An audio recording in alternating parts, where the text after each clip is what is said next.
Yahweh, Yahweh. Yahweh, Yahweh, Yahweh, Yahweh, Yahweh, hi.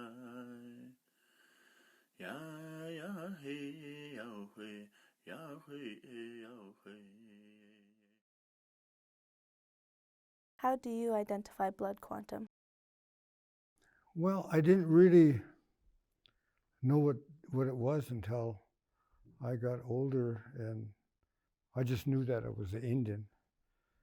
And then when I got involved with Dennis Banks and Russell Means, those guys back in the 70s, they talked about it, blood quantum, and that's the first time I really thought about it and what it meant. To me, it was a means to eradicate us, lessen us as a people. You start out a full blood, you marry outside your tribe, you're only half, the children are half, and then it goes all the way down. Pretty soon there's no Indian. And that's kind of what their philosophy was. and I agreed with that, and I thought that one of these days we're going to marry ourselves out of being Indian. Then what are we going to be? Blood quantum, it has nothing to do with us culturally, but it has to do with what the government organized in. I can't speak on that, but like blood quantum laws for the culture, for our people, yeah, it's just what God gave us. By numbers, 1/4, 1/2, 3/4, but now they added into 1/8. Well, I identify with it by what the U.S. government tells me to. We all have these enrollment cards that are issued by the Fort Belknap Indian community, and that's where I'm enrolled. And on there it says DIB, degree of Indian blood, and the U.S. government tells me how much Indian I am. I think blood quantum is something in your blood that explains your ethnicity and your nationality. The United States government has made this blood quantum, and we have to abide by it in order to get federal funding to get, different things. But it also is giving the government the opportunity to breed us out of existence, and that's happening right now. It's a very complicated answer to what seems to be a simple question. Obviously, when we look at blood quantum now, most tribes are at either you have to be a half or a quarter, depending on which tribe and whatnot. I know our tribes here at Fort Belknap, I believe we require a quarter, but it's a combined of, you could be 1/8 Gros Ventre and 1/8 Assiniboine to make up 1/4. So my personal beliefs right now as to what blood quantum is, I guess a verifiable amount of quote unquote indigenous or Native American or Indian blood that's verifiable through either tracing ancestry or family lineage. I don't really care for blood quantum. I feel like it's derogatory to Native Americans. I mean, when I think about, I guess there's the American Kennel Association, there's the American Quarter Horse Association, and there's Native Americans, and we have to define who we are. For example, I'm half Aaninnen, I'm Aaninnen, I'm Inan'a, or Arapaho, I'm Nakinei, I'm Nakota, I'm English, Irish, and German. So technically I'm 1/2 Native American, federally recognized. Can you tell what half that is? We're an inclusive people. Whether you're 1/2, 1/4, 1/8, on and on, 1/32, there's still blood of your ancestor that flows through you. There's still that identity. What are ways Native Indigenous people can address blood quantum? I am a big supporter of the idea of absorbing other federally recognized tribal blood into our own. But there's going to be a lot of people who are opposed to that. There's probably 10, 15 different other potential ways that people want to bring up and look at dealing with how we combat and how we sustain our people through blood quantum. And right now, honestly, we have no choice because we are under the rule of the United States. Basically, we have to follow their rules. And as of right now, we have no choice. There is no choice in the matter. So we have to maintain blood quantum in one form or another. As Indian people, we're sovereign entities. We have a unique relationship with the United States government, and sovereignty means the authority. And so that's the authority to create and enact your own laws. And so we have that right. We could change it to whatever we want. What is your opinion of tribal IDs? Kind of just have to have them, and I mean, like, they updated them so they're kind of pretty with the little sunsets and everything. And Snake Butte behind it, so it's pretty cool. But my opinion on the tribal ID is that they're kind of pointless. Like, we shouldn't have to carry around a card to show us how much Native we are. You go to even the tribal office, you get a little card that says you're a enrolled member and this much. I have Gros Ventre, Assiniboine, Sioux, and White Man. It's kind of a necessary thing now if you want to go to school. I went to school with the BIA grant in college, and I'm thankful for that because I would never have gone otherwise. I'd never have gone to school, probably. But I don't like the idea of it really identifying us as, as a people. I have no problem with tribal IDs. I think they're a great benefit. Even though we're within the United States, we're still sovereign nations, and so our tribal IDs kind of help us to assert that sovereign status. I think it's very important when we go someplace, when we go off the reservation. And 1955, you weren't able to go off the reservation without some means of identifying who you were. And I think it's a good thing because if you leave the reservation and for any reason the patrolmen stop you, you have that. Like if you got eagle feathers or different parts of your regalia, you have your ID saying that, hey, I can carry these. I don't mind tribal IDs. I kind of like mine. When I used to travel and I'd show my ID, my tribal ID, people would get real interested in Native people. Kind of an introduction into. I like the tribal IDs. They were actually generated from here. The recognition of that in our state.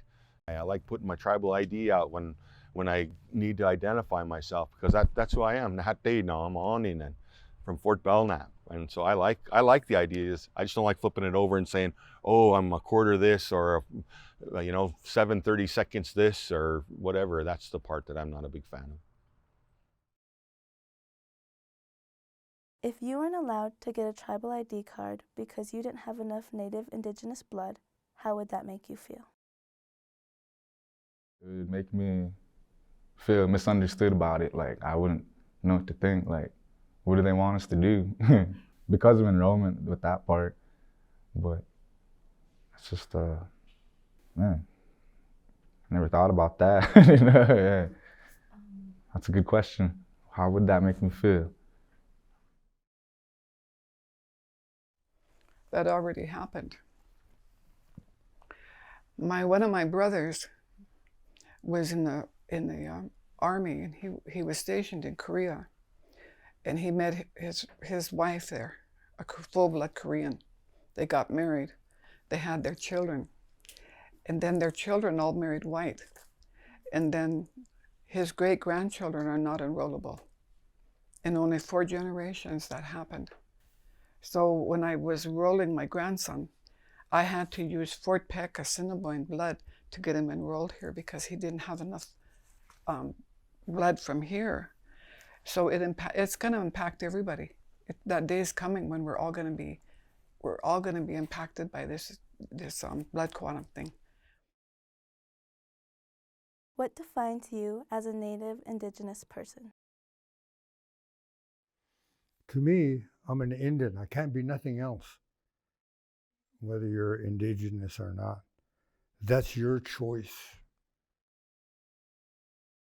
If you are Indigenous, what matters most is if you put in the effort to learn your language, learn your ceremonies. It doesn't really matter how Indian you are, you know, according to these, like our tribal IDs or blood quantum.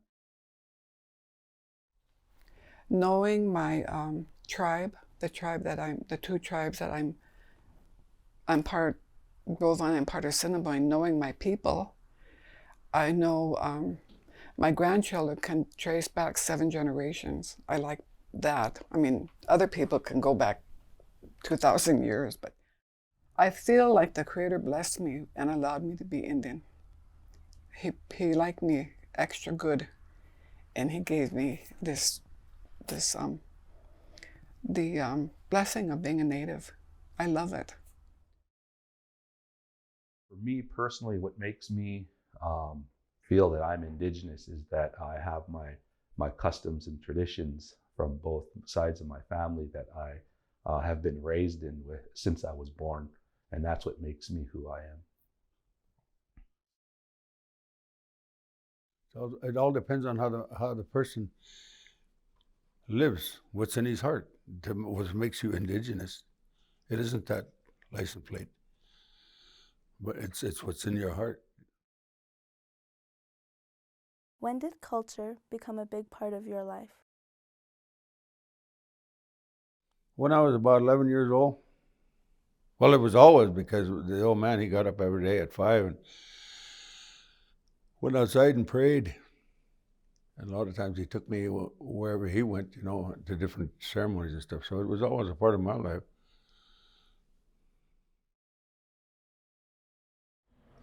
Culture has always been there for me since literally like the day I was born, but it took like a great impact on me when I started getting older. This was probably like maybe 12 or 13, and my mom started teaching me how to speak Nakota, and I started learning more about where I come from and other tribes I come from, and just like learn more about ceremonies. I don't know how, as Native people, Indian people, we could separate culture from our life. We're born spiritually, we're spiritual people. We're connected to the earth, we're connected to plants, animals, everything that flies in the water, in the sky, we're connected to all of it. So I don't know how we could separate that from our life. Especially as Native people, we're taught from before we're born, really. When I was carrying my daughter and go to a powwow, she'd dance. And then when she was born, she'd hear those drums and she'd dance. She'd start dancing. So before we're born, we know who we are. I started to become more cultural when I was around my dad and we moved here, starting to see more of the Native people and the reservation, and I learned that it is a really beautiful thing to be a part of. Our language defines us.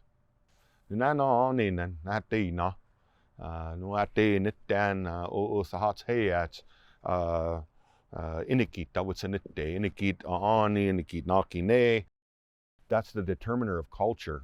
Our Anak, our White Clay language, our Nakota Eob or Nakota language, it defines everything in our world, our place, our clothes, our kinship, our foods, you know, everything, our moralities, our cultural norms, our spirituality and the ceremonies, all of it defines us who we are. Culture has always been a part of my life. I can remember when I was younger, I would be at ceremonies. I'm just very grateful that I grew up around these ways and this way of life, because it really helps a person. It really helps a person in how they grow and how they carry on with their life and just the way they are, you know. Is there a message you would like to pass on to future generations? For you young people, I would say take the time to go and start visiting with not necessarily elders, but knowledge keepers, people that have our stories, that people have our teachings. Because a lot of times it's not necessarily elderly people or elders that carry this knowledge. There's some younger people in our community who have been fortunate enough to be exposed and taught these things. And I really encourage you young folks to be proactive, because in a blink of an eye, 10 years is gonna go by, and another blink of an eye, 20 years is gonna go by, and then you guys are gonna be the ones that are gonna be sitting in my chair. And it happens very fast. It happens very, very fast. Learn what you can. You're an Indian. Be proud of who you are. Talk to elders, talk to your parents, because they're not going to be here very long. And then we're going to be the next generation. And then we have to step up about and tell our grandkids and our children about who we are and where we come from. Don't be afraid. Be proud. We say, Thanu biatse. Stand straight up. Be erect. Be trustworthy. Be honest. You know what I mean? Don't be afraid. My grandpa used to tell me that when I go dance Indian. He'd say, "Gek given, itsini hey." He'd say, "Give her heck. Don't be afraid." That's if there's one thing, let that ring in their ears, you know, as youth. So. When you approached me about talking about this, I was really impressed. I was telling all my old ladies, do you know that this young girl came to my house and wanted to talk about blood quantum? Who would have thought a group of young people would even have that thought in your head? It's really good. Everyone here, you're going to leave here today and you're going to think about this. You're going to be the ones to change the world.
There you go.